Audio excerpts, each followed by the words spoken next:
All right, it is 7 o'clock. We will get this meeting started. Welcome, everyone, on this blustery cold evening.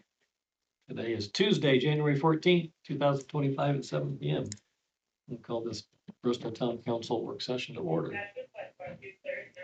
The first item on the agenda is Pledge of Allegiance. Jim, you want to lead us tonight? Sure. Pledge allegiance to the flag of the United States of America and to the republic for which it stands, one nation, under God, indivisible, with liberty and justice for all.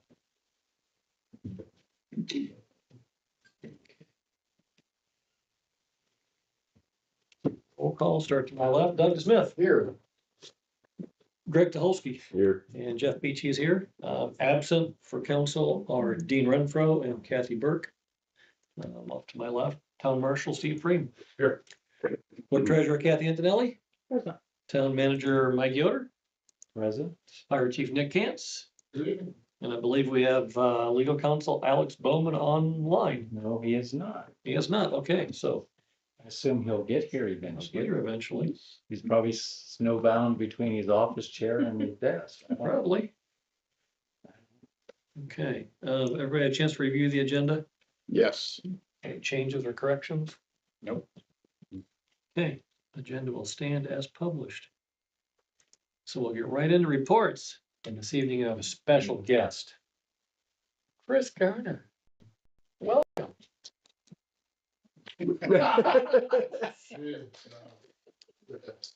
A round of applause. Hey, evening, guys. Hey, how are you? Ladies. And Jill.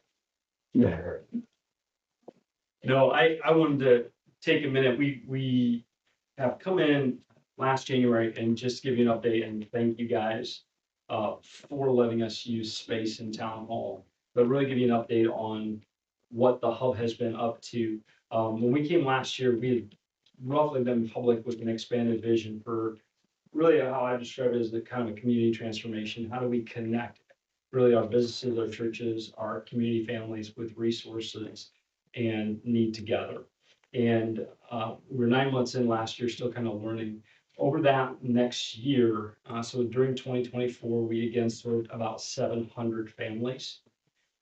We are seeing families far more often. I gave you guys just a couple of stats. We run about 200 families in our food pantry a month, but we also have a food pantry in the school. We have a home delivery program with frozen meals out of Cultivate to one of our government subsidized apartment complex. We do home delivery on the third Saturday of the month to one of our more transportation challenged mobile home parks. We do summer feeding program for kids, which some of you guys have been involved on with groups on helping pack. That's just our food wing. Our life resources wing, we assisted about 100, I think it was 93 or 94 families last year in danger of eviction or having their utilities shut off alone.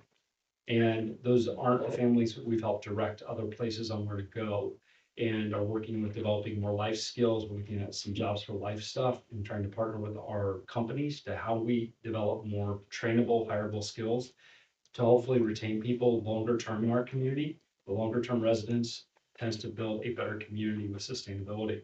So we're starting to venture into that. That's on the horizon for the next couple of years. Our exchange wing, we delivered about 10 appliances to families that did not have working appliances, fridges, stoves. Our work project team just went out and we had a single mom had NIPSCO shut her off because she had a gas leak last week. And we had 2 guys went in Friday and fixed her and got her turned on the same day with the cold weather. So we started to move into small community projects as well as we've done neighborhood cookouts. This is kind of my thing and what I love to do. Working with the school and churches, we did 6 on-site cookouts last summer at the trailer parks and neighborhoods. We had anywhere from 40 to 80, 90 people in every one of them. It's just been a great year from a standpoint of connecting and helping the hub help people find resources in our community. And you guys have been a big part of that. The town's been incredibly supportive, from the Corn Dog Festival to just the different aspects, and where you volunteered with us at some point. I bother Jeff constantly with things. But Not looking bother at all. looking out for our families. And I think probably one of the highlights, we just came out of our board meeting earlier today.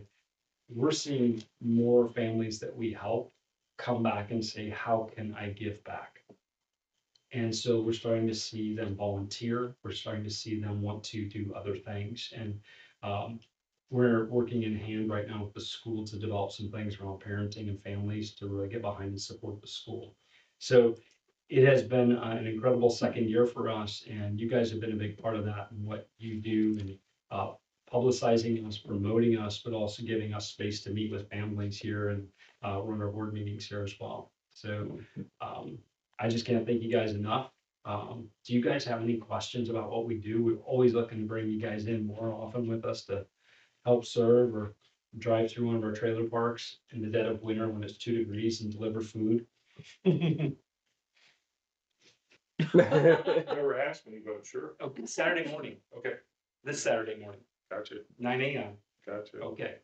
Please don't bring the squad car. Just being unmarked. Yeah. But if you guys have any questions, yeah, it's been a tremendous growth year for us in kind of defining more and building the relationships through companies and bringing those together with our community. Chris, you mentioned appliances. Where do you get those? So we haven't said a whole lot because our storage space for stuff on that is about a third the size of this room. Right. But it's kind of word of mouth. We're handling right now, we've kind of focused it down to fridges and stoves. We've had a couple water heaters. We just had a single mom the same day. The NIPSCO, the guys fixed the NIPSCO line, went and replaced a water heater for a single mom in town that had been leaking and water all over the basement for some time. So it's more word of mouth, and then it's finding guys that can pick up and get to one of our storage sheds. For you guys that do not know, we have things in 5 locations in town right now. So we have a pantry, we have offices here, we have an offsite food storage facility, the exchange and the appliances are another shed. There may or may not be things in other crevices and crannies in town and other places. But we're trying to maximize space. We are looking for space in town, just so you guys know, we want to build or we want to renovate a facility to move into further development of what we would like to do with the community. But word of mouth, Doug, basically. Okay.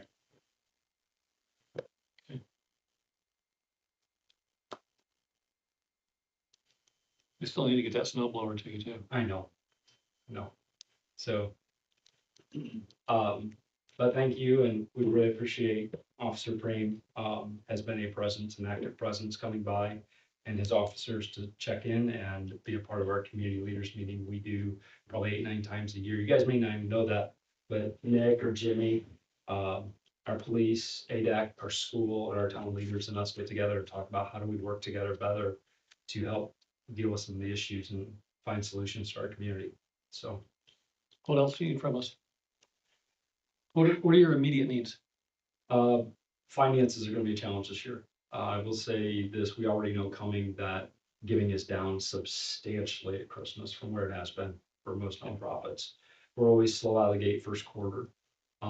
Potential meeting space is a big one. I will say this, we need help getting introduced to our local companies. Most of our relationships that are developed have come because somebody at the company has found out about us through their church, they wanted to volunteer, so they sought us out. So if we don't have an existing relationship, it's been hard to get a front door audience.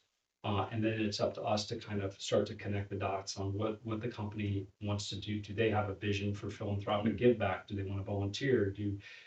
What do they see as part of their role in this community? Different grants for different things, home improvement, those types of areas as we're starting to grow into them would be nice to know about. I don't have a nonprofit background, so we're kind of flying into this, learning a lot as we go. Okay. Occasional breakfast at Evans. Okay. Not a bad thing. So. Okay. But on behalf of our board and our staff, we want to thank you guys. We could not be doing what we're doing without you providing space for us. Well, thank you for what you're doing for this town. your vision and what you've been able to accomplish in a short 2 years. And even before it was the hub, obviously. It's been tremendous for our town, so thank you. Thanks, guys. Questions for Chris? Okay. Thanks, Chris. Thanks. Okay, All right, TIF reports. we want to switch the video.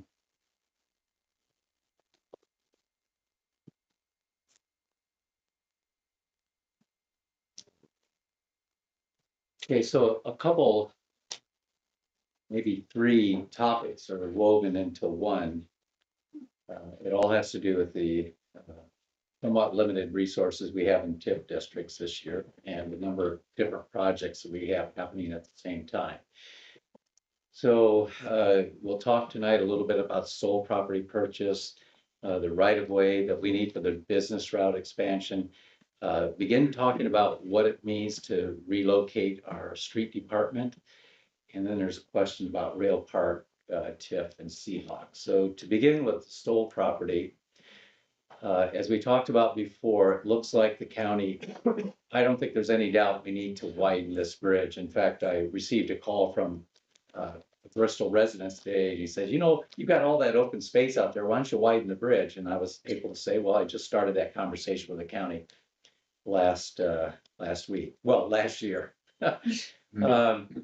So I'm saying we ought to leave at least 60 feet there. Well, you can see the property that we'll be considering for purchase on Thursday is only about 42 feet wide. So to make a real saleable property there, I think it's pretty important that you guys go ahead and make that purchase. And the other point, I think, is that was on the market for several months, and the one buyer, didn't follow through. I think that's a tough property to buy, and it's probably a perfect one for the town to acquire and make something good happen. As you'll see the numbers, I'm also recommending that before we make the determination to demolish that we figure out what we're doing with the whole property. That will be an expensive demolition, I expect. And we may want to just keep those dollars until we know for sure what's happening. Okay, now we're looking at three separate parcels that we have gotten appraisals on that will be right-of-way purchases for the business route expansion. So the first one is my priority, or I'm recommending as our priority. And this is along Ponderosa and Bloomingdale Drive. Up here is Monogram. So we're avoiding Monogram altogether, and this will be the route down through this area. So we had an appraisal, but we need to get that updated. I'm still waiting on that update. When we get to the numbers, I estimated what I think this is going to be. That will be what I'm recommending as our priority to get that locked in. The next is just south, and this is the Bontrager property. And you can see the width that we are at this point looking to acquire. That's 100 feet. So I took our street department guys there this week or last week. This building is perfect for a new street department. The size of this site is perfect for what we're thinking about doing. The town has talked about a brush recycling place people can bring leaves and brush, and we can grind them up, create mulch, and have a composting operation. This provides enough room to do that. In addition, as I've talked to our waste haulers about a new contract, I asked if they were interested in partnering with the town, and we'll partner with the county recycling folks as well, to establish another recycling center here for aluminum cans and that sort of thing. What was at Harding's? Mm-hmm. We'll reestablish that. And the key to having a successful site and a clean site is a secure site that's only opened when it can be manned by one of our staff. So it might be a Saturday it's open, maybe a Wednesday. So we would have brush recycling, and I think we've got a good possibility of having some substantial financial report to get another recycling place here as well in town, if that's what you'd like to do. that site will work really well for all of that. The challenge is, these folks are out of debt, and I think this is a long, long time business for the town. So I think we want to treat them as well as we can, as well as we can afford. I'm not sure this is going to be affordable for us. Frankly, they're out of debt, and for them to relocate, it will cost more than what we will come up with an appraised value on that, pretty sure, but we'll see. What will happen most likely is they will take this area and expand their site south, which to me looks perfect, but to the Bontraggers, that is not so perfect. So they're generating substantial revenue off of this just for storage, rental, RV storage and other storage. But they also have their site set up that it works really well logistic wise on the interior here for loading and unloading, and so we'll see. But I also have 2 other sites that we're looking at as possible locations for a street department. Neither one I can talk to you about in public at this time. Those may come available, may make a good alternative, and perhaps not. I'm estimating that a new building that'll be this size will be in the neighborhood of $600,000, just to give you an idea. So about $50 to $60 a square foot. That's a 9,000 square foot building. We're in a 4,000 square foot building right now. Okay. Is that our current building, 4,000 square feet, is that the entire building? So Even the overhang to the, even your, oh, that's kind of a thing to the north, yeah. okay. So this is more than double the space. It has indoor wash bays, perfect small office area. So don't leave. Don't leave.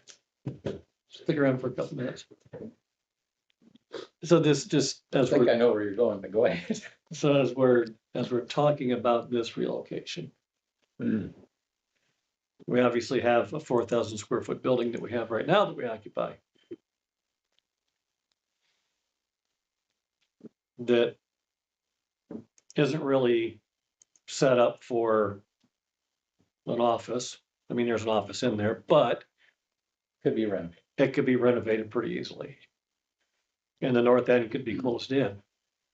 And you could have a fully enclosed 4,000 square foot building, or even more if you wanted to add on to it.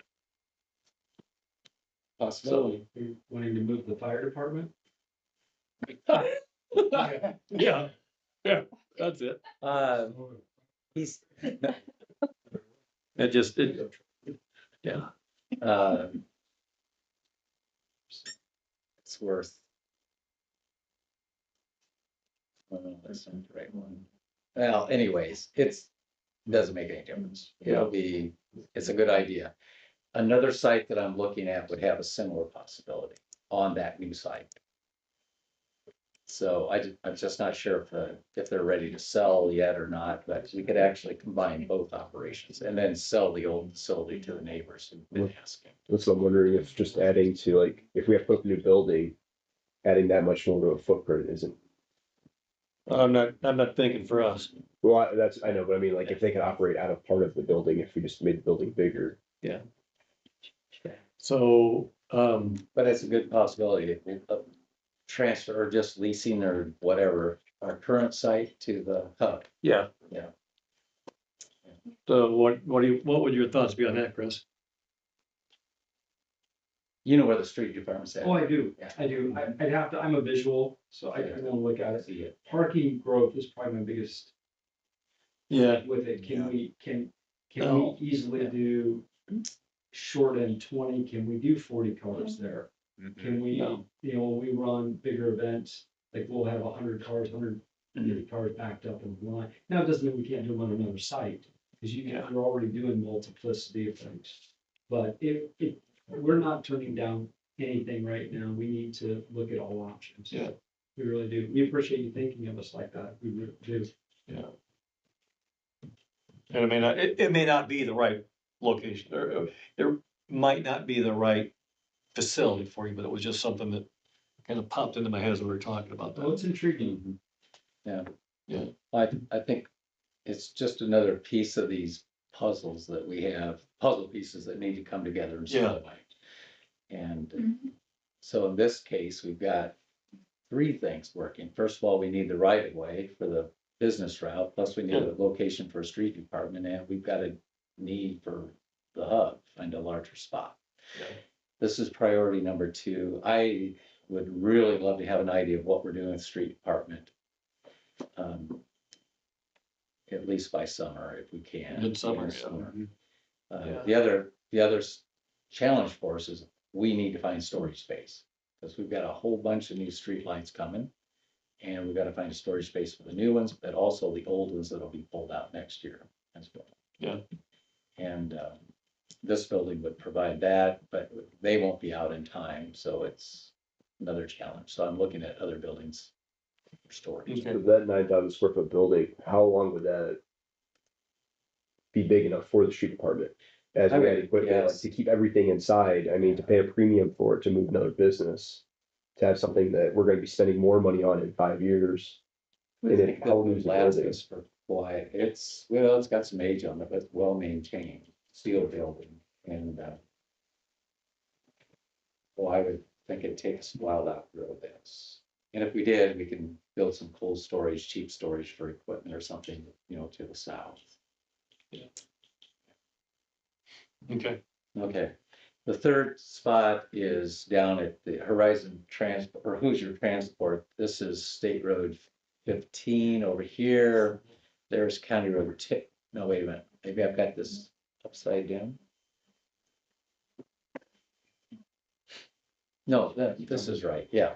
So that's old County Road 10. This is State Road 15. This is County Road 10 coming from this way, going all the way over to Maple. This will be shifted somewhat. This is a far distant third at this point priority, because this is already outdated, because that's exactly where I believe NIPSCO's taking the transmission lines. So this thing will be moved south. Unless this economy perks up pretty fast, we have no buyers for property to the west out there. So we have no way to build this bypass to the west of this site, south of Valmont. And the Thomas property on the other side, it's really hard to tell what there are buyers for that property, but until they pull the trigger to actually do something, nothing's going to happen. So those are the three parcels, and now let's take a look at some numbers. How this comes together. So let's start with the South TIF. Our beginning balance of the years was 1.8 million about. We expect about 1.5 million this year in new revenue. So we've got 3,288 to work with. We already have budgeted 645,000 for bond payments, loan payments. We put in 150,000 for professional. You can see the fire contract. We have a police car coming out of that budgeted this year. The Stoll purchase fits within the budget. We actually fit within last year's budget, so we had monies carrying over. So there's the 145,000 that we've agreed upon. So over what we budgeted is we have $684,000. I'll skip down to Valmont. Valmont TIF is coming online with some revenue, so we budgeted $200,000 for right-of-way purchase there. So here's our three properties, the Ohio properties. That's an estimate right now. I'm guessing the appraisal, that should be fairly accurate. That's essentially $80,000 an acre. So I would think that. And those are the three lots? Those are the three lots. Okay. Bond Trigger Transport, that was the initial appraisal on that 100 feet. That's too low, because as we were on site the other day, we're gonna have to do some additional engineering. There's retention areas that are gonna have to move. There's significant grade differences that we'll have to accommodate. I'm guessing we're going to need more than 100 feet, but I've held off on anything until I know what those folks want to do. If we can come to a deal, then we'll buy the property and we'll figure everything else out for the business route. If we don't, my guess is that amount's going to go up some, just to be fair to them. Okay. Right now, that's the appraised value on the Hoosier Transport property. That's the one that's a little ways down the list, but you can see at 865,000, if we're close on the appraisals, we could buy all that property this year. That So would- that, the Hoosier Transport, that's the one that's south South. of, Up there by County Four. Road 10 straight over. Hoosier Transport is the one south of town where we'd be coming down County Road 10 and straight across 15 and towards Valent. okay, Yeah, that was that the last current County Road 10, current County Road 10, County Road 10 that goes east, correct. okay. So but that leaves us really, really pretty tight. So I think we focus on the Ohio properties. We figure out what we're doing with the street department, because if we move the street department, we have no monies to build a building, although there's monies here, but it's giving up buying some of that right. Yeah. Okay. So here is the good news on this, is the TIF, the East TIF, is now generating some nice monies. So we're using 600 of that thousand this year for the fire contract, but still at the end of the year, we'll have just close to $1 million. That may be where we go for a street department build, if we make a decision this year. Okay, the last thing on the TIF, oh, I lied to you on the, on our building, it's a 5,400 square foot building, I said Okay. 4, didn't I?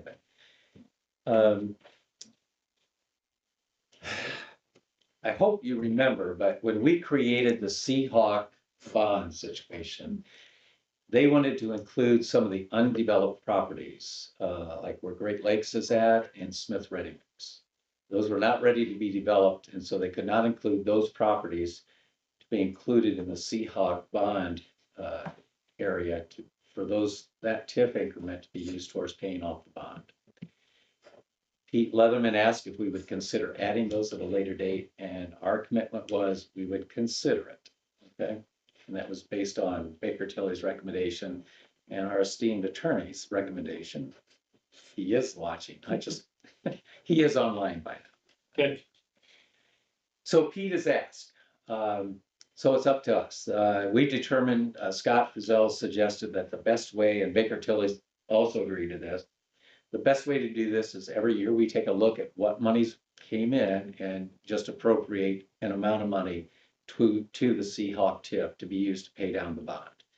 The benefit to us is the quicker that bond's paid off, then we capture all that revenue from Seahawk. what's our current commitment, 75%? On Seahawk, Yeah, seems like it's higher than that. 85%. I think it's Yeah, 85. that's what I I think. couldn't remember, it's 75 or 85. So we're getting a little bit of revenue from there, but. Yeah. Most of it's. So this one's not generating a lot. So I did put $200,000 in the budget. It's not designated for anything. It's just we approved that amount of money. It's only bringing in $100,000. One concept is say that one of the distributions per year will allocate to Seahawk. The other half is ours. I mean, that would be one option. Yeah.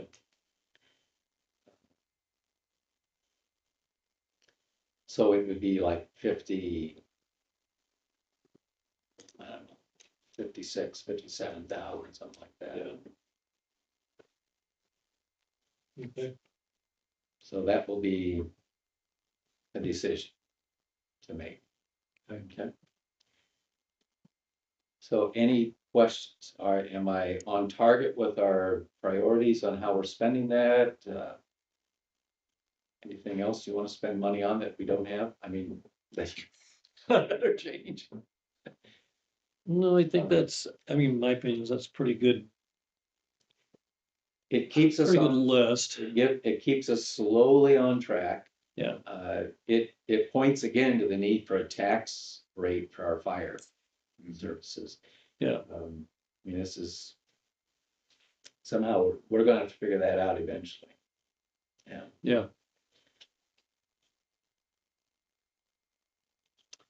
That's all I well, got. and nobody wants to hear it in town or in the township, but Yeah, conversation about a fire territory or a fire district needs to happen again. I mean, I know those two gentlemen right back there know it better than anybody. It's so I'm, gonna come down to it at one point or another. Or we're not gonna have you guys. if we had that tax rate, then we'd be much more comfortable. Could be much more aggressive. Yeah. But for right now, I'm really unsure. I think we may be more active on the residential side this year. And that's another reason to save back some of the monies, because we'll be asked to help participate with water and sewer on residential areas. And that's going to be our incentive, I think, partially. So we're fine. It's just, we can't do everything we want, Right. which is kind of life, I guess. Yeah. All right, so that was all I have for you folks, unless there's questions. Alex has a couple, oh, well, Kathy has no report for the work session. So next, we're back to the town attorney, and you can take control of the screen again. And Kathy Burke would like the Zoom number or link so she can join. She's watching it on YouTube, but wants to join on Zoom. I will, while we're doing that, I will ask Nick and Jimmy. I know, I heard rumors of Oslo having funding issues earlier this year, but it sounds like they were able to work it out. They're good. It seems to be the trend going around. Was there any discussion for Oslo with fire territory or fire district for funding, or? They would like to go to fire territory. They don't currently have anybody to go with. Okay, And I think that's a majority of issues. and I know Middlebury and York had similar discussions, if I understand that They're correctly. currently working on one now. Okay, We'll see where that goes. I mean, and I know people think it's taboo to talk about it, but we need to. Yeah. I mean, it's a fact. It's gotta, we can't continue to underfund you guys. And we have to continue to figure out where the money's coming from. So it's not something anybody wants to talk about, but we need to. So I'm not afraid to bring it up and talk about it in public. You know, people are watching on the YouTube live right now, that's fine. Just be prepared that those discussions will happen again, because they have to. If you want fire protection, ambulance service, paramedic service, then it's gotta happen. The conversations have to happen. Yeah, at the end of the day, you need service. Yeah. Okay? Whether you get it from Bristol Fire Department or Timbuktu, you're Yeah. gonna pay, somebody's gonna have to pay for it. Yeah. It doesn't come free. Yeah. And whether it's us or somebody else, it doesn't come free. And was there, again, going to another area, but I heard there was discussion about Jefferson, asking Goshen to cover them at some point, was that? Goshen would like to do a territory with surrounding townships. Rumor wasn't involved in it, just rumor on the street. Yeah. We had a conversation with Concord Township and. Yeah. Didn't go very well, but Yeah. actually, It didn't go very well. that's what I heard. Yes, likely. Yeah. Yeah, so, nobody wants to hear it, but we're gonna talk about it because we need to. So, okay, thank you. All right, Alex, are you with us? Yeah. Good evening.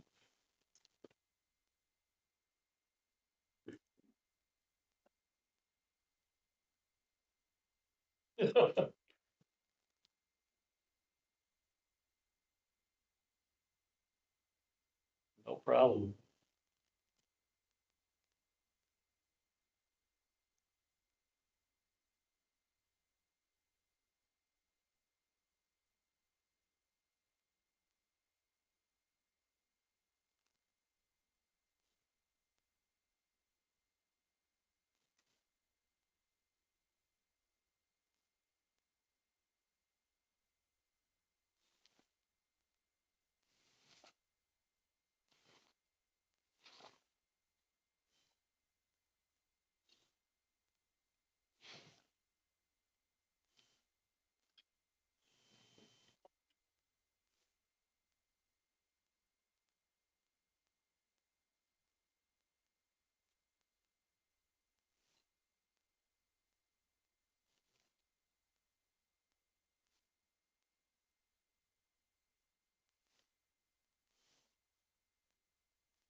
Alex, could you hold on just a second? I'm discovering that on the live stream, they can't hear you. I want to change something. Now, would you say something, see if we can hear you? Yeah, we can't. Should we turn Kathy's microphone on? No, it's not that. It's, if I was on the main screen, then we'd be fine, but I'm not. Are you back now? Would you say something else, Alex? Yes. Well, now we seem to be okay, so let's just keep going. Sorry, whatever I did, I worked some magic, so there.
So do the, obviously the changes completely prohibit billboards?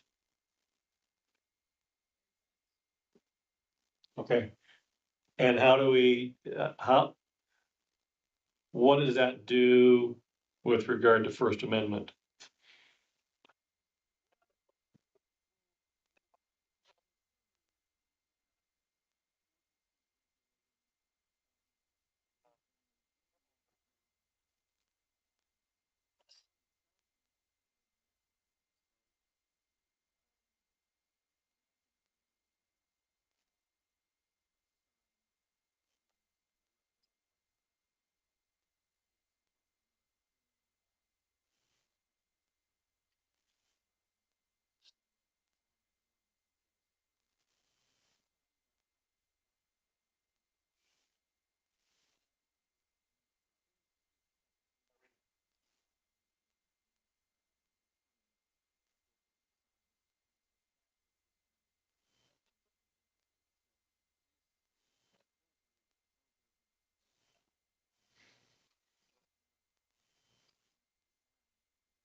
So,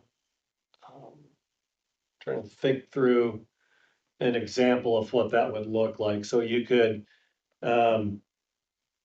you wouldn't be able to erect a sign that would be either pro-life or pro-choice. would that be a correct statement?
Okay,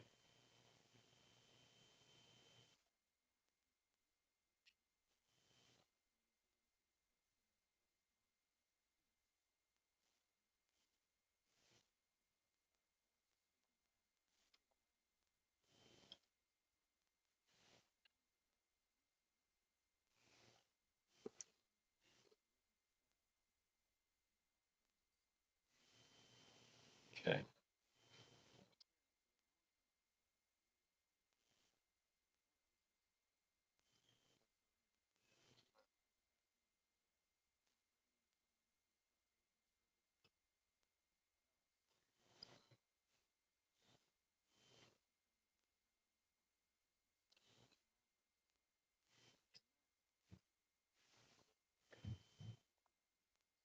okay. So an example of on premises would be Dollar General or Handy Spot Liquor, right? And those are allowed. Okay. And then they,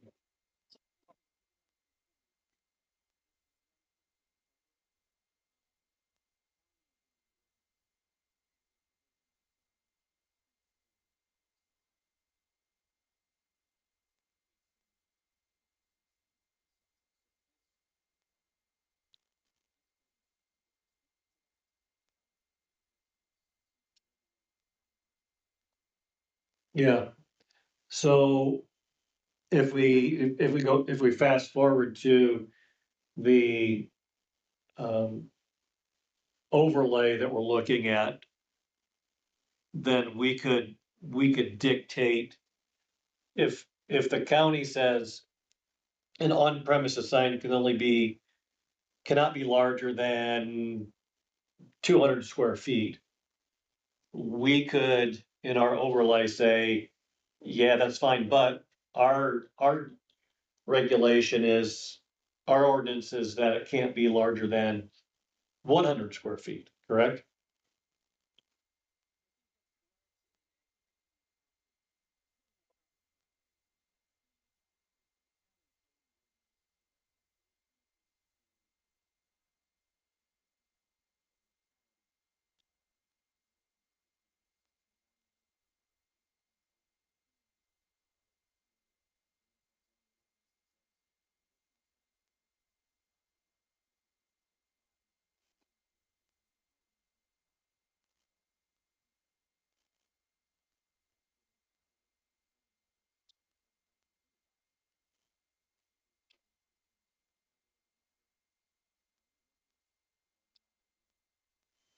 My understanding from county planning is that once we have our overlay, that our sign standards are ones that they will then enforce at the county level.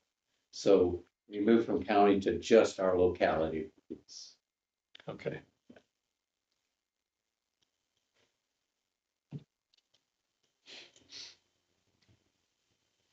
Okay.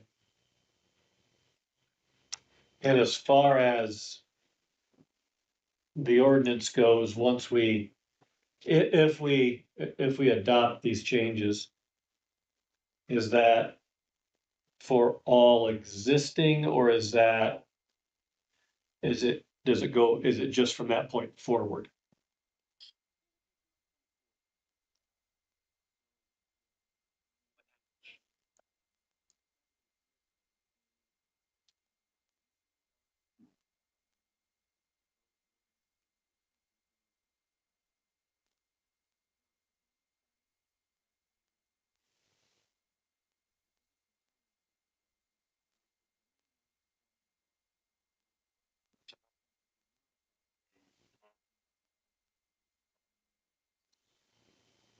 Okay.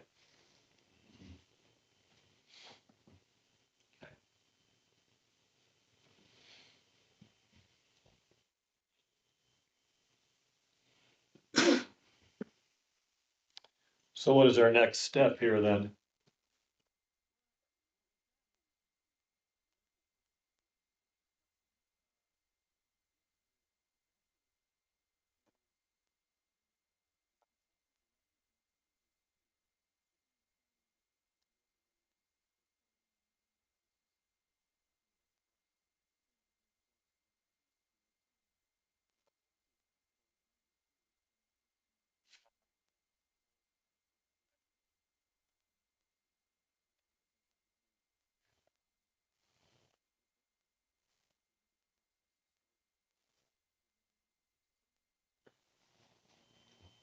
Okay.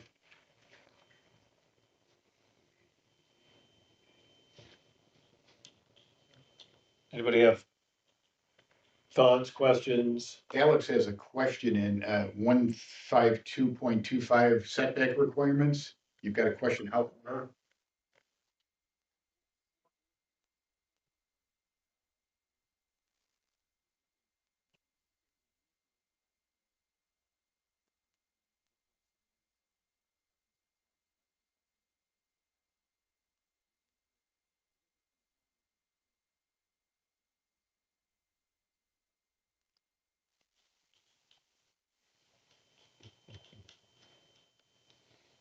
Are there recommendations that you would suggest that you've seen from other similar ordinances from other municipalities?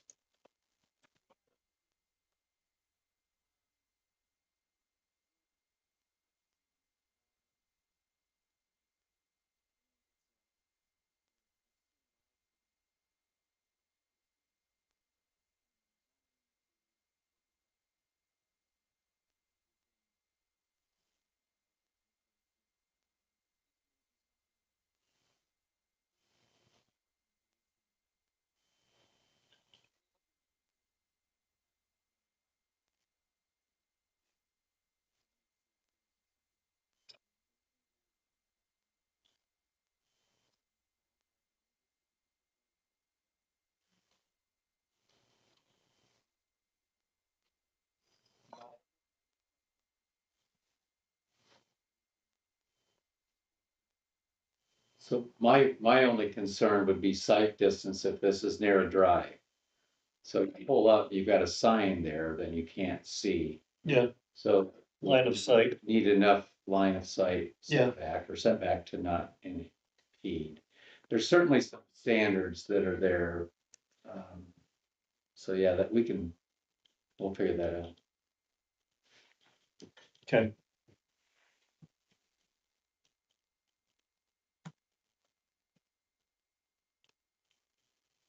Is anybody opposed to having Alex proceed with a formal draft for first reading? No, No. Okay. So I think Alex, I think we're good. We just need to get that question answered on how far back for the setback.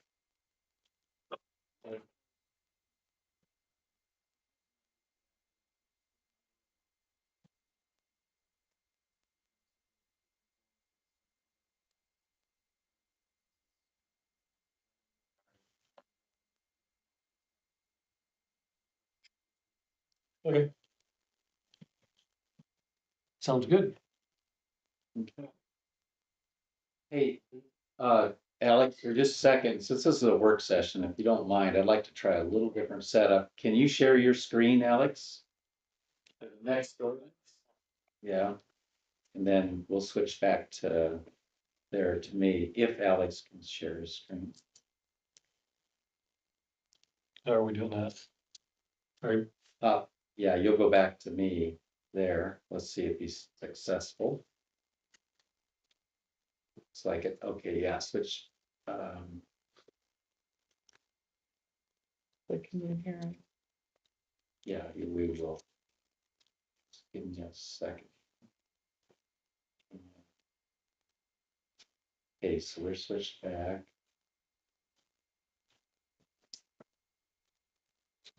Okay, Alex, would you say something?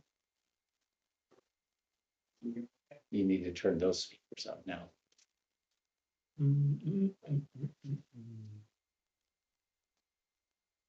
Okay. I don't see any ordinance, but it says you're sharing your screen. Well, I have, I've got quite the setup here. You wanna see an ordinance, you wanna see, 1/16/2025? Yes, Next that- one up. Yes, that one. That audio went out on the live stream really well. Yeah. Yeah, this works better for the live stream, so. Yeah, that's a good picture you got there. Well, good, boy, I hope I don't open anything that's, Yeah. alright.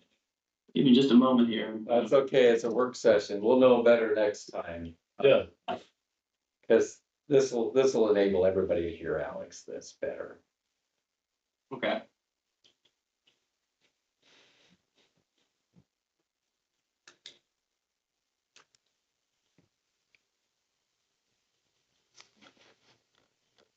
All right, how's that? Perfect. that's good. That's it. Okay, well, hey, take a look at that. This is, so, understanding that this is a work session, and mostly to, because we have a quorum of, council members and, in order to expedite the introduction of this, what I prepared for you is, entitled ordinance number 1/16/2025-1, which is an ordinance of town council of the town of Bristol, amending chapter 76 of the town of Bristol Code of Ordinances, to prohibit parking along a portion of Commerce Drive in the town of Bristol. This is, I present this to you on first reading. My understanding from Mike is that there's some concerns of, commercial parking along, Commerce Drive, in that area between State Road 15 and Blakesley Parkway. And so we've prepared this as an amendment to the parking regulation schedule in the Code of Ordinances to provide for the prohibition of parking along the stream in that location. This cites statutory authority, cites the particular area of the Code of Ordinances that permits this, states the area that is to have the parking prohibited signs erected, and then directs the town marshal under the code to erect no parking signs along that route. That is the gist of 1/16/2025-1. Happy to answer any questions you may have. Do we consider that first reading? Yes. Yes, so this will be right for, to the extent that the council wishes to advance this to second reading, this would be right for second reading and adoption on Thursday. It's just where the old cul-de-sac was. Steve can talk better about what the problem is, so. The issue is now with the new fuel station there, since the entry point to that station right now is only off Commerce Drive, which is right off of State Road 15 where the gas station is, commercial, like semi trucks are not wanting to pull in there because it's difficult to get out, so they're parking along Commerce Drive, getting out and going in and getting their food and then coming back out, so. Oh, Gotcha, okay. that's kind of why we need the new no parking signs. When will they have the new entrance open? Good question. That Mr. Yoder might be able to answer that. NDOT has said thou shalt not open that until the passing lane is established on the west side of 15. So we've got a dangerous situation, whether it's open or not. So I've asked NDOT to consider allowing them to open it now. Yeah. Because I think I think we're all in agreement. It'd be better if it was open. I have not received a response back from NDOT. I just asked yesterday.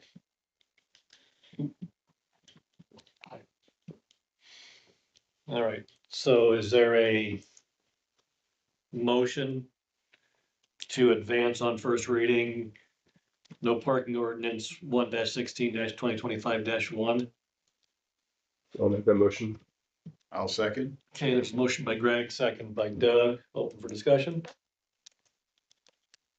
No further discussion, like vote, Doug Smith, Yes. Greg Dolsky. Yes. And Jeff Beach is a yes, motion carries.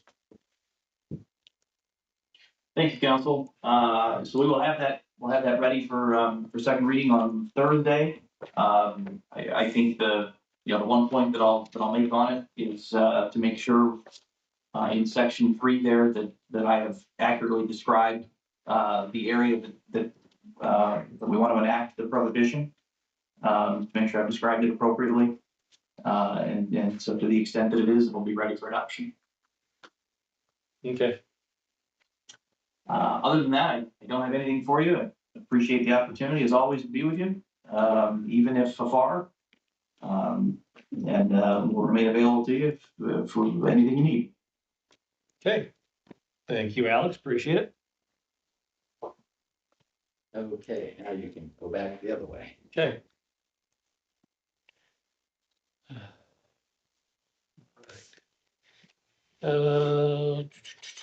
What's it? Next up on the list, Steve. I'd like to talk a little bit more about the way redoing the way we compensate for holiday pay. I think last town board meeting, I talked a little bit about it. And I will admit, I made a mistake on that paperwork that I gave you. I think I gave you one number for each officer as far as what the total compensation would be. I think I may have verbalized to you that it was, that rate was that time and a half. That was actually a straight time. So I amended this form so you can see both what the straight time and then time and a half pay. Plus I attached, hopefully everyone got the email last week, but I attached some explanations about what proposed new salary ordinance, and that was kind of vetted by our HR or suggested by our HR department. If we do decide, or if you guys do decide to change the policy. One of the big issues is, and you can see, the way we're compensating now for holiday pay is if an officer works that holiday, they get paid for that regular day, and on top of that, they get 12 hours of comp time. This last pay period, there were 3 holidays in it, and you can see the total compensated hours for the officers were 312 hours just for that pay period. That's in comp time, and then the way we have it set up is that they can only bank up to 40 hours. So anything over 40 gets paid out. So in reality, these hours are basically being compensated in pay. And actually in that last pay period where there were 312 hours, holiday hours, there was actually only 1.5 hours of actually overtime work from late reports or whatever. The biggest hit on our budget for overtime is holiday pay. The next comes the homecoming, and then the corn dog festival. But other than that, I mean, we have some nationally built-in overtime with late reports. Like we had a stabbing on Monday. We had a couple of officers had overtime for that. But for the most part, we'd be able to kind of regulate our overtime budget a little bit better. It would be easier for us, and other departments do it also, just to pay them a flat holiday pay once a year. And I proposed several different options at time and a half, which is what they're compensated now. So I would suggest keeping that. I know it looks kind of expensive, but that's kind of what they're getting now. Or the straight time. And then another option that I did propose, I just thought about the other day, is we can average out what because each officer's at a different hourly rate. We can average what that hourly rate is and then pay that flat to everybody, so it kind of brings it to the middle for everybody, so you don't get the two different ends. And that's the easy one, because we have 10 officers that would be receiving the holiday pay compensation, so that, make that number, the average at time and a half, each officer would be paid 57.36, or at straight time be 38.24. So and I'm open to answer questions. I'm sure I didn't explain it real well, but I tried to articulate it better in the documents I gave you. But I would really like to see something, at least some way changed, the way different than what we're doing now.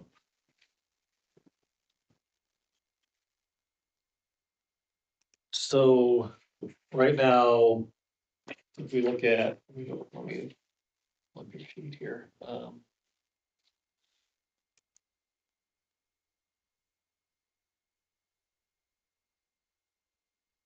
So these are the hours we actually work, right? Yeah, this is this last pay, or the last pay period, end of December. Okay, so we had 402, 403, 404, 6, 7, 8, and 10. These officers all worked on holiday days, correct? Mhm. Okay. And the ones that did not were 5, 9, and 11. And I think 9 actually worked, but he wanted the comp time because he's new and scary. So he Okay, doesn't have any vacation or anything banked up yet, so Yeah. he wanted it. so for the officers at work, they got their pay for what they worked. And then they also got 12 hours comp time. 12 hours comp time. And the way the town has been doing it, I wasn't aware of this, but it's kind of standard practice. If you're off that day, it's your regular scheduled day off, you will receive 8 hours of comp time as part of the holiday bonus or benefit. So there, in addition, the guys that did work with the 12 hours, the guys that are off that day, other than like Nick, our detective, is not actually part of our manpower since he's a detective. He can just take the holiday off and not, for lack of better terms, he takes that day off and still receives his pay, but he doesn't get the 12 hours, whatever, he gets a day off. So how do the other departments, Jill, I'll ask you this, you probably know best. How do the other departments, how does that work for they just get their 8 hours, right? Right, they just get the 8 hours off, but like a 1 or 2, when they come in, they get time and a half holiday pay Okay, for playing checks. Yeah, okay, it's just part of our 40 hours, that holiday. okay, One of the things that kind of hinders us is we're tied into the town side as far as the recognized holidays.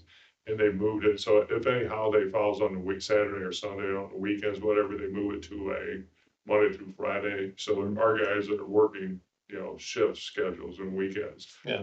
Are getting necessarily that full benefit. yeah. So this proposal would be that they get their holiday pay plus either straight time or time and a half, correct? On top of that? No, they get and see, I'm used to it being done differently, so my verbiage is a little bit different, but I think we're talking about the same thing. So if they worked a holiday under this new plan, it'd just be like a normal work day. If they wanted to take it off, if we had the manpower allowed it, they could take a vacation day or comp time or personal time off, Okay, whatever, but it's just treated like a regular day. Except for our one civilian staff, Ashley, she'd get the day off with pay, but if she came in, it would be paid at time and a half. okay. The other thing that this does with all this comp time is, our guys that are doing the payroll, the scheduling, whatever, it's difficult because we have a 40-hour cap, and then guys are able to come in and ask to be paid out the comp time at any time. Plus, we have to keep under 40. But with FLSA standards, you have to say if you take a day off during that week, but the holiday falls, you have to make up that time that you've taken off, and then you get your time at whatever. So it's difficult. They spend a lot of time trying to manually figure out comp time banks and who did what, and plus, if we do something like this, I would like to see an additional line added into the budget just for that line, so it doesn't come straight out of our overtime line. So I know every year I can tell you I would know exactly what the cost would be for that. For holiday pay. Yes. So I've heard this a couple times. I still sometimes, let me restate what I think is happening, see if I have it right. So every officer has same number of holidays. Mhm. And we cut them a check for their holiday pay at time and a half, those hours. And then everything else, whenever they work, they just get their straight time. Correct. They can take it off. I consider it just like a normal workday. It's not a holiday because they're getting compensated already. So if they want to take it off and manpower allows it, they take vacation. If they work it, they work it. Okay. So, and I'm kind of along the same lines. I'm trying to figure this out, make sense in my head, but so I'll pick Kyle. Mhm. Kyle Hamud. So let's say Kyle works every holiday. He works an 8-hour shift every holiday. He'll get paid for those 8-hour days for all 13 holidays. Mhm. And then in December or whatever date, it sounds like it's proposed for December. We would, all officers would get, and Kyle included, Kyle would get a check for those 13 holidays at regular time or time and a half. I'm proposing, I showed you both ways, straight time and time and a half. Yeah. Right now, with the way the comp time's accrued, Yeah, sorry, it's at time and a half, because they get because the 12 hours is basically the 8 hours at Yeah. time and a half, so they get 12 hours, so when they're paid out for that, it's technically a time and a half.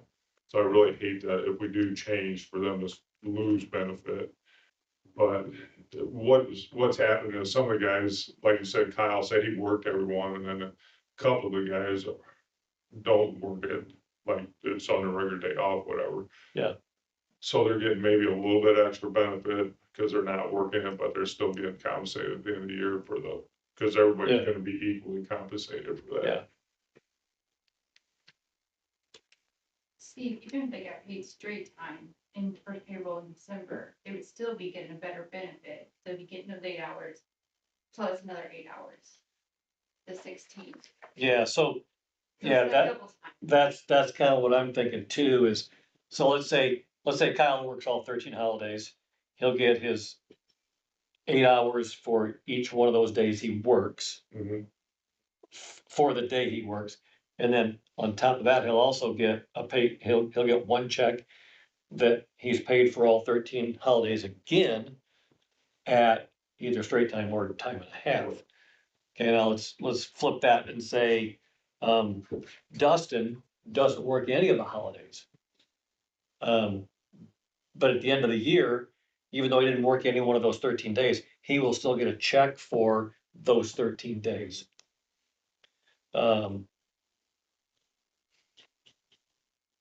So in the Kyle scenario, Kyle will get 2.5 times pay for that 8-hour shift.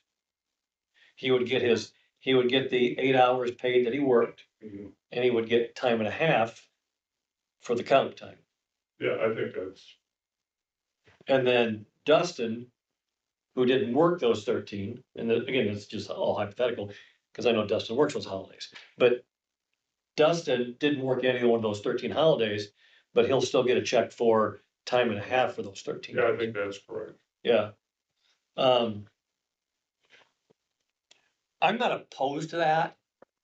What I have a hard time with is the time and a half. But like you said, I understand it looks like a lot, but they're getting compensated right now. They're getting compensated like that. It's just kind of veiled in comp time, which ends up getting converted. to Right. pay. Right, So, same thing, if Yeah. Dustin doesn't work, he's getting 8 hours and the day off, so he's getting double time. yeah. Or So does this completely do away with comp time or not? not completely, Not but it completely. is gonna put it down to where guys are gonna have a difficult time getting to the 40 hours. If it's just an hour here, hour and a half there. So let's say, so if we go along those lines, if this cuts down the comp time dramatically, let's say we change it to just straight time for the holiday pay. But then any comp time they accrue beyond the holidays, is that paid at straight time or time and a half? It's time and a half. All the overtime is paid at time and a half, but it's paid out as comp time. So what if we did this? What if we said,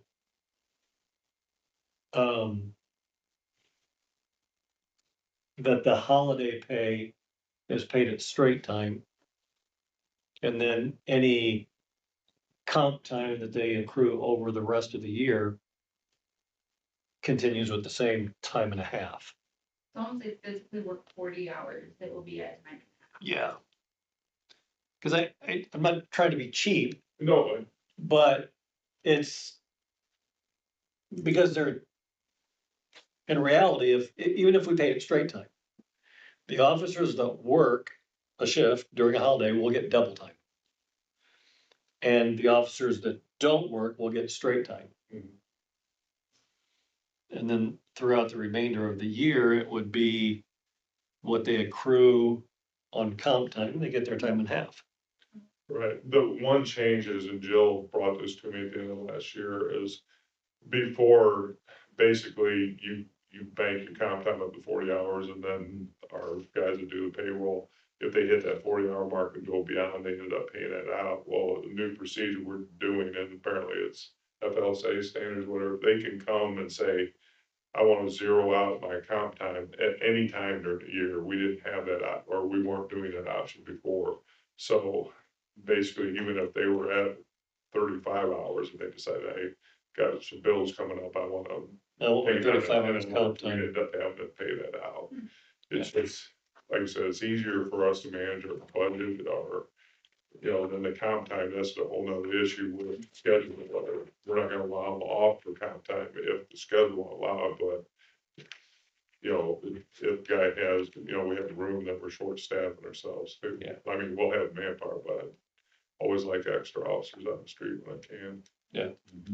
So I'm just kind of throwing some options out. I have some opinions, but I mean, obviously it's the council's decision on this because it's amendment to the pay ordinance. I Yeah. just would hate to see our guys go backwards if we go to this new way of doing it. Yeah. I can see that part of it.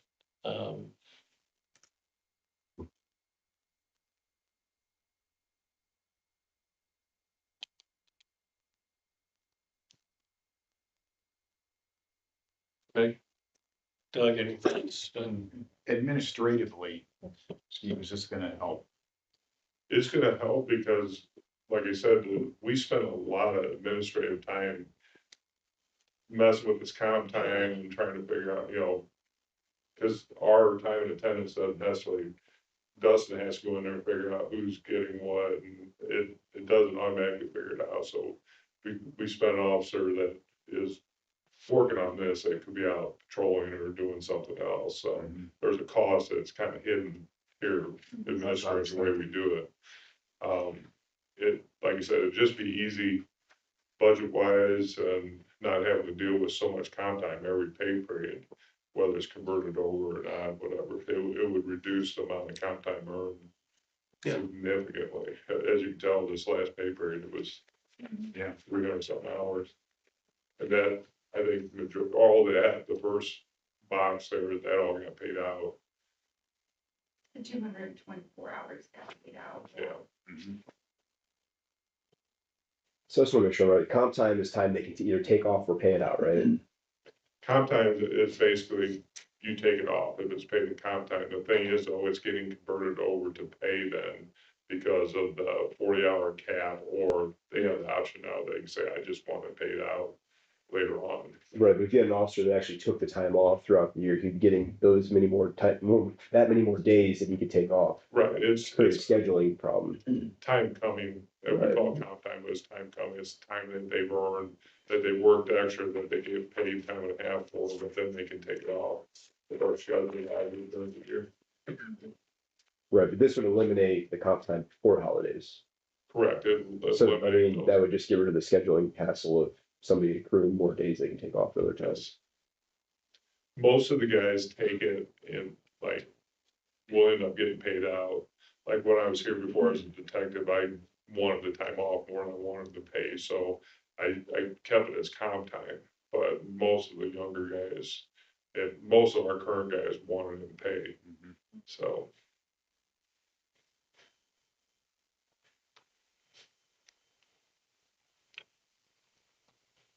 I've done some quick math here. And I apologize for the math there. No, you're fine. I would No, you're fine. kind of Okay. dumbfounded how I did that, but.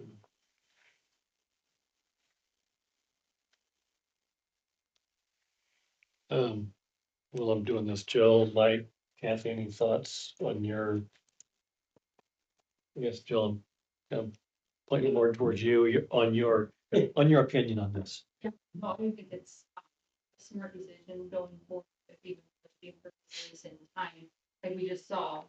The end of the year, you're gonna have this every single year, the same scenario. Yeah. Give or take hours.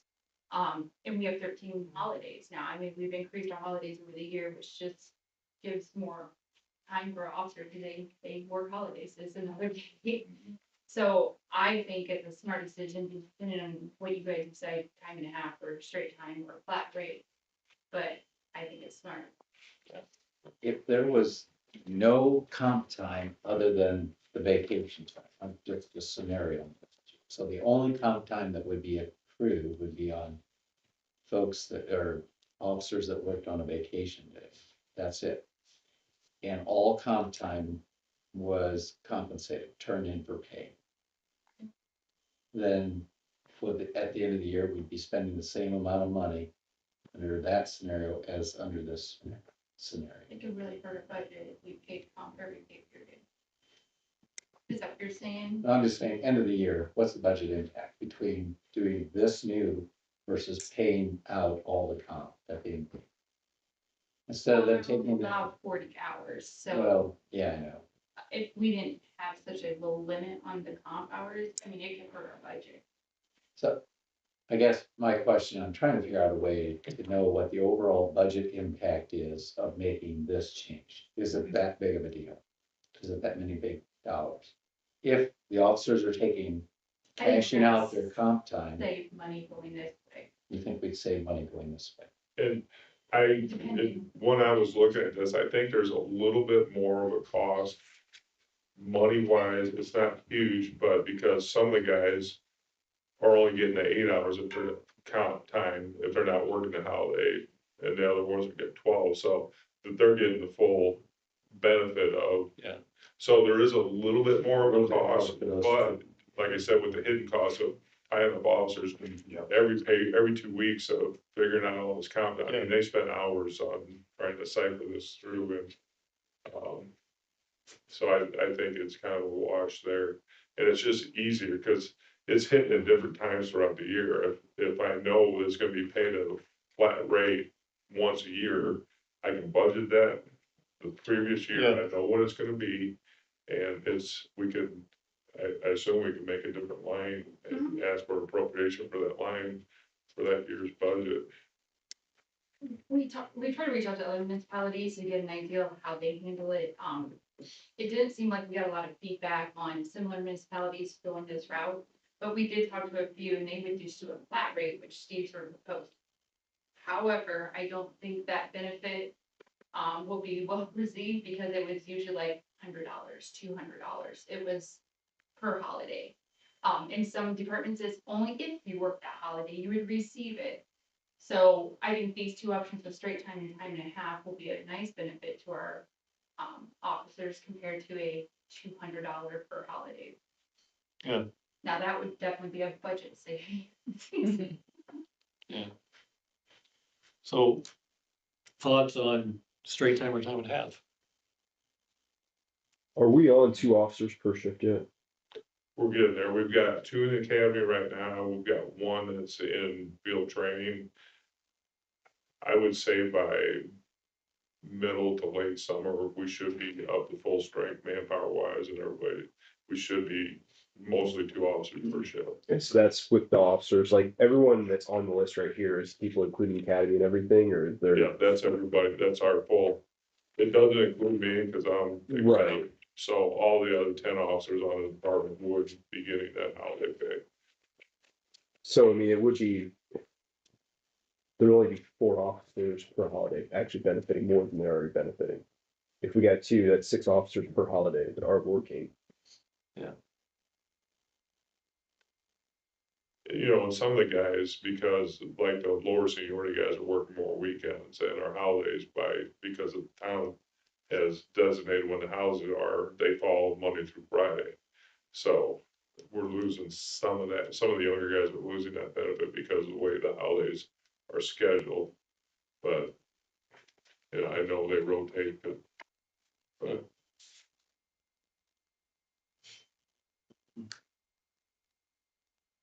Jill or Mike or Kathy, thoughts on straight time versus time and a half? The budget side of me must go straight, but I'm hearing that it'll be perceived as a reduction in benefit. It would be a reduction. It would be. right? To some. For those who don't work, it wouldn't be. It'd still be a benefit, I think, in straight time. Yeah. I prefer like the straight time because they're still getting, for those who work, the double. Yeah, that's the way, that's the hard part I'm having too. yeah, and I completely Yeah, understand. because they're getting double time. Yeah, and and those that are not working are getting straight time for staying home. Mhm.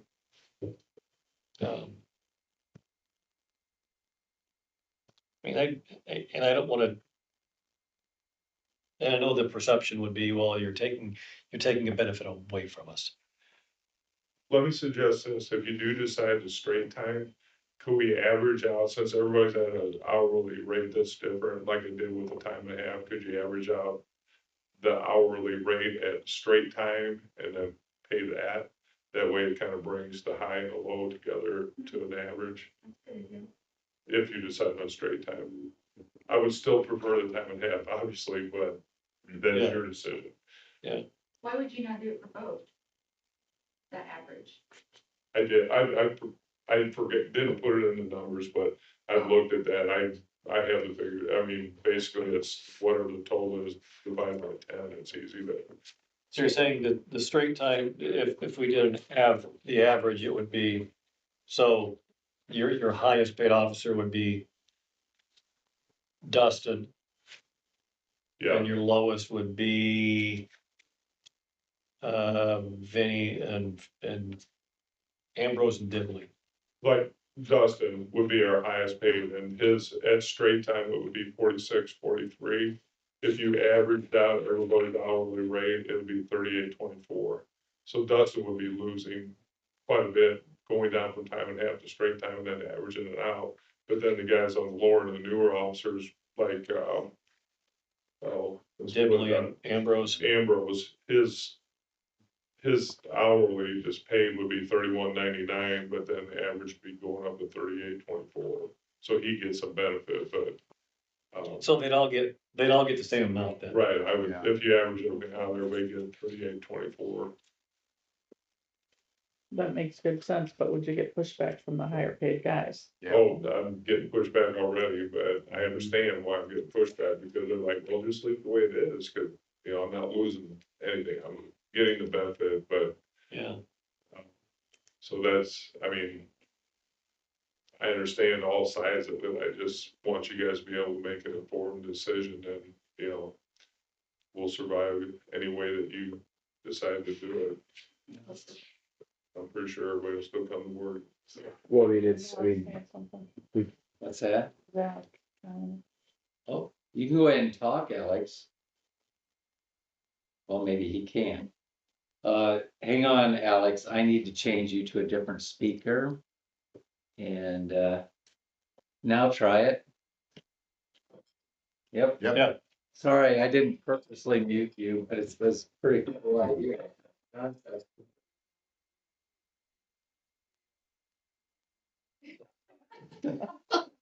Poor Alex.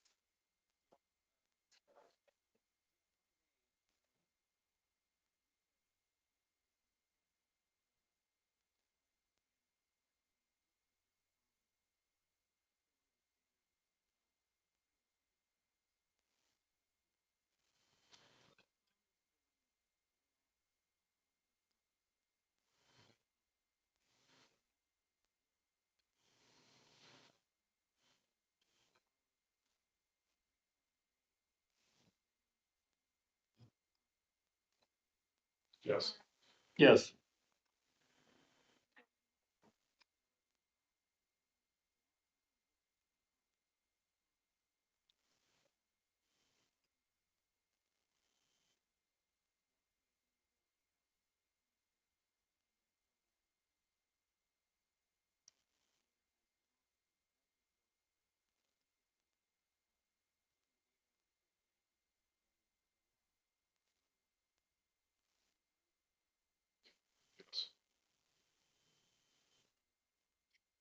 Yes. Sorry, he was asking, I didn't want to answer for you. no, that's good, that's fine. I was just trying to think through that as you said that.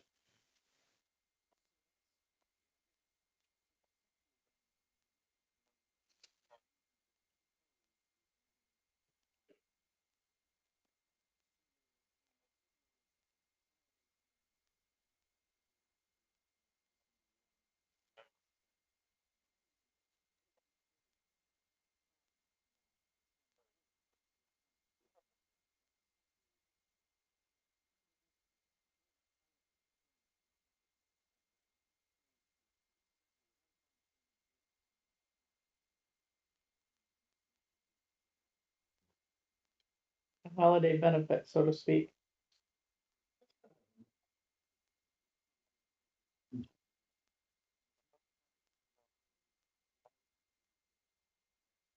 Correct.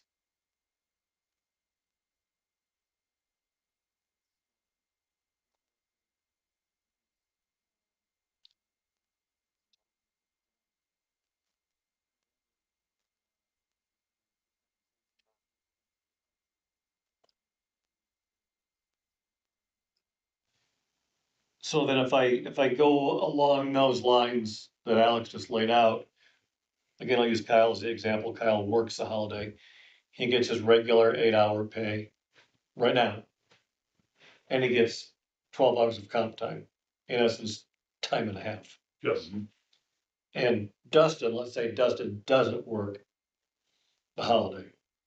He gets 8 hours of comp time, yes, so in essence, straight time. yes, So in this, okay, so then for the officers that work the holiday, they would be if we went with straight time on the payout. The officers that work the holidays are the ones that would be losing out. correct, The officers that don't work the holiday wouldn't be losing out. right, and then right now, the majority of the officers end up working the holidays. Just because of the way they're scheduled Monday through Friday. It's, I would say, the higher percentage are working as opposed that are scheduled off. So what if we did this? What if? Because right now, if you work the holiday, you get straight time. Mhm. You get your 8 hours. And then your, called bonus, holiday bonus, is you get 12 hours of comp time. What if we switched that and said the officers that work get time and a half for the actual work they do? And then their holiday payout. payout is straight time. So then it's equal for everybody. All 10 officers get a payout of straight time, whether they work or not. The ones that work get their time and a half.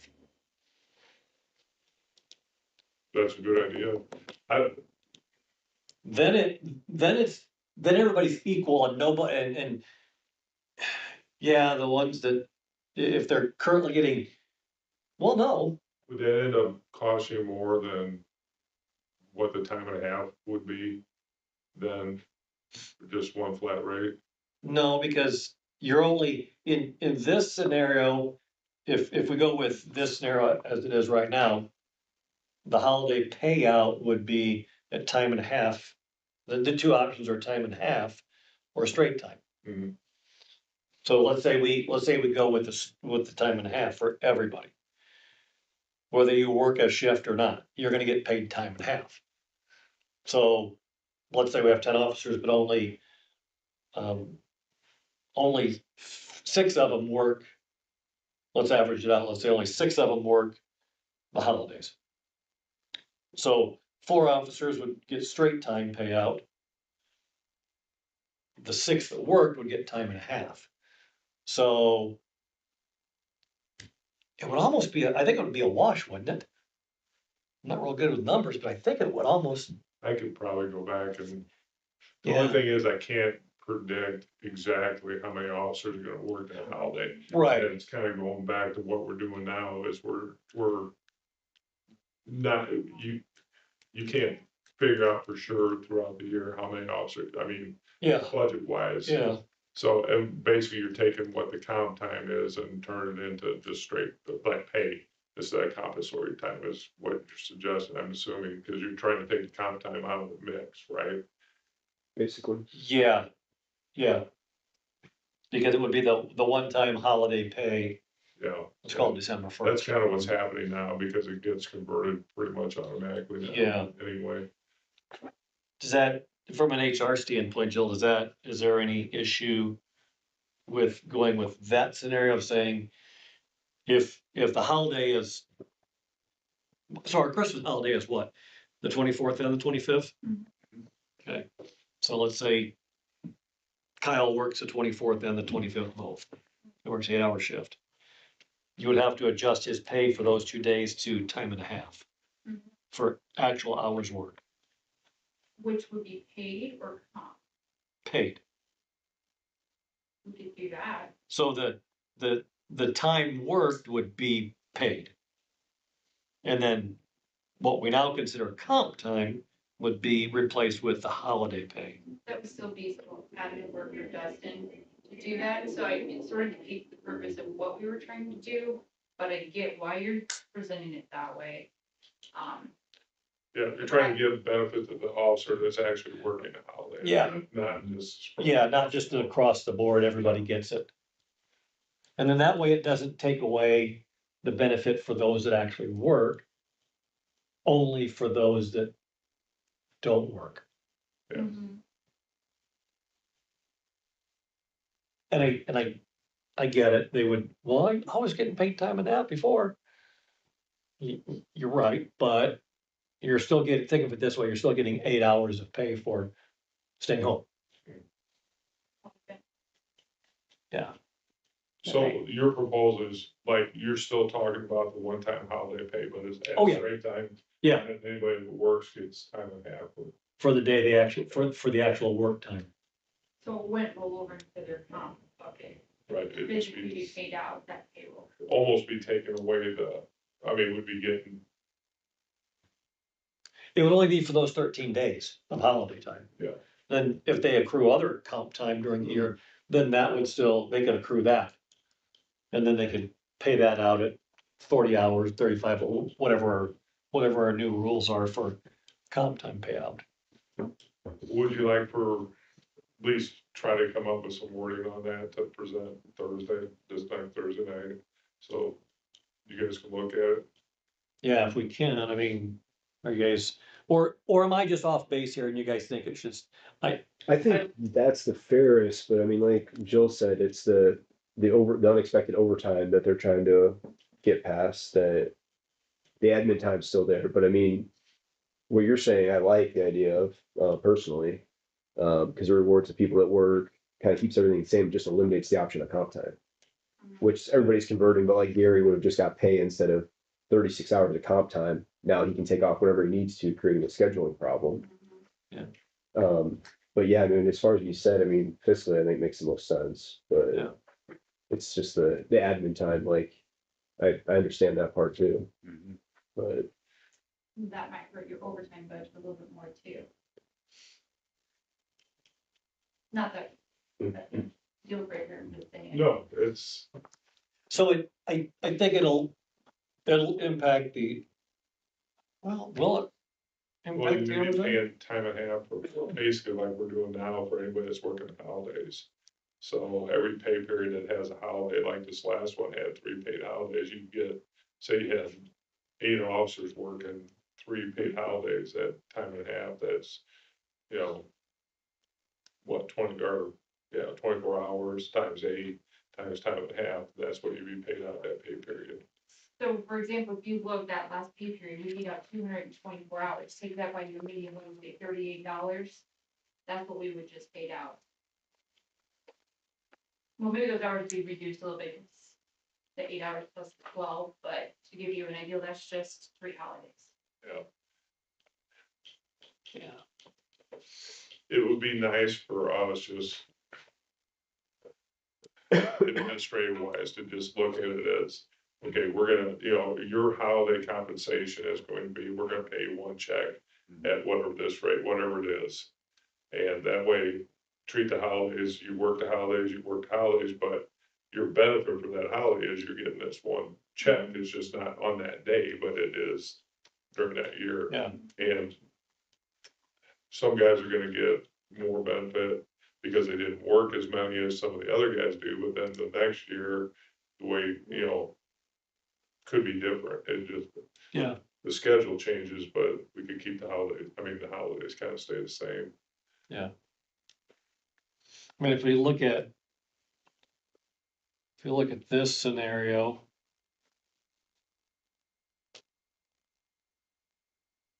If we left it like this, if we did time and a half, it would be a $57,000 impact to the budget. If we did straight time, it'd be 38,000. So, yeah. But I will say that you're getting similar numbers now, the way it's compensated because of the comp time, because it does get converted over to pay. It just doesn't look like it then, but every pay period we're getting comp time that's converted over to pay. So it's almost, it's very similar. Yeah. As far as what we're paying out now, it's just kind of eliminating the comp time and having to convert it over to pay. Yeah. Every pay period. it probably would be closer to 47,000, like doing the total straight time. And then you still doing the time and a half for 6 officers. You're still Yeah. coming up with that extra half. Yeah. So it would close the distance between the 2 numbers, between 38 and 57, Yeah. quite a bit. Yeah. But Jill, you said it would impact overtime. Your proposal with paying the holiday at time and a half for those who work. Yeah. Unless you would create a different line item for that, but if we're paying those hours out, I would assume it would be coming out of the overtime. Sort of like what it's doing now if we're reaching 40+ hours. Yeah. Because let's just say for Martin Luther King, next Monday, it's a holiday. So those who are working Monday, you're saying we're gonna pay them that time and a half. Where normally one holiday doesn't affect like year-end does. But now we'd be paying all those guys instead of the possibly approving that time for their comp bucket. Yeah. But if we leave it like it is right now, in this scenario, we would be paying all 10 officers at time and a half. I think they work it. When if they have those hours in their comp bucket, we're still paying it out. Or they can come in at any time and say zero it out anyway, so they're getting paid at some time Yeah. of the year for those hours, and they were banked in at a time and a half. So it's just, it's apples to apples kind of, but at different times. Yeah.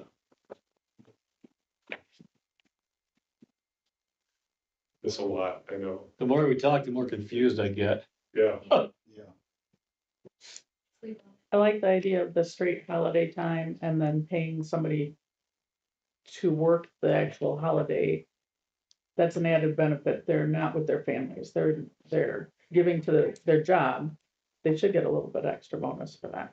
Yeah, at the time and a half. Yeah, and the way I'm looking at, the way I propose it with one flat fee, they're getting the benefit is just one time in December, because they're getting compensated for working that extra time.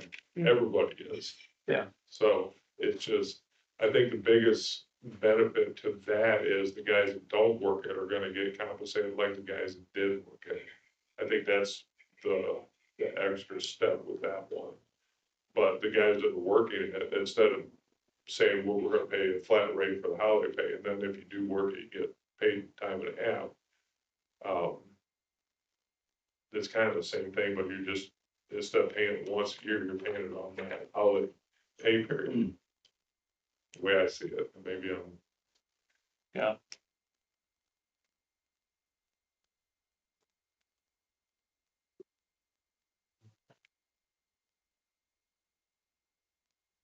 What do we decide? I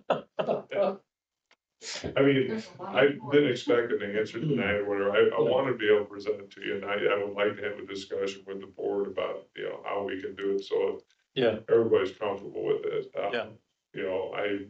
I feel like I gotta wear two hats here. I wanna make sure the guys are getting benefits and not going backwards, but I also need to be fiscally responsible to the town. Yeah. So. okay. Yeah, let's talk more about it on Thursday if we can.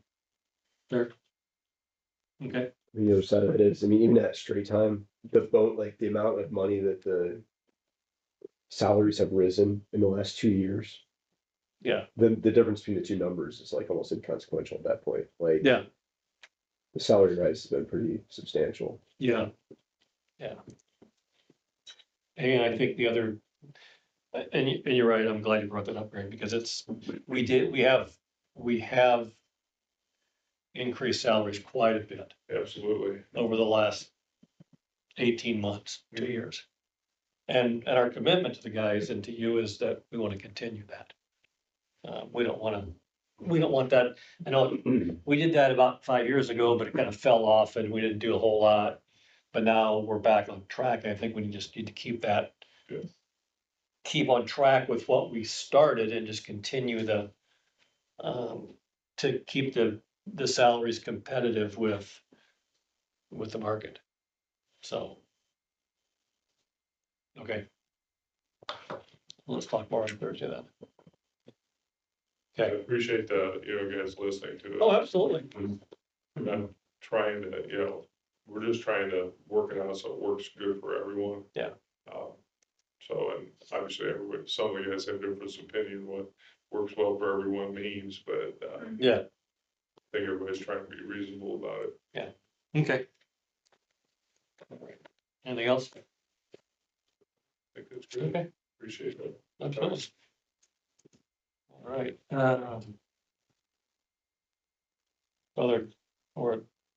Number 9, other comments or questions? Anybody have anything? Nope. Okay.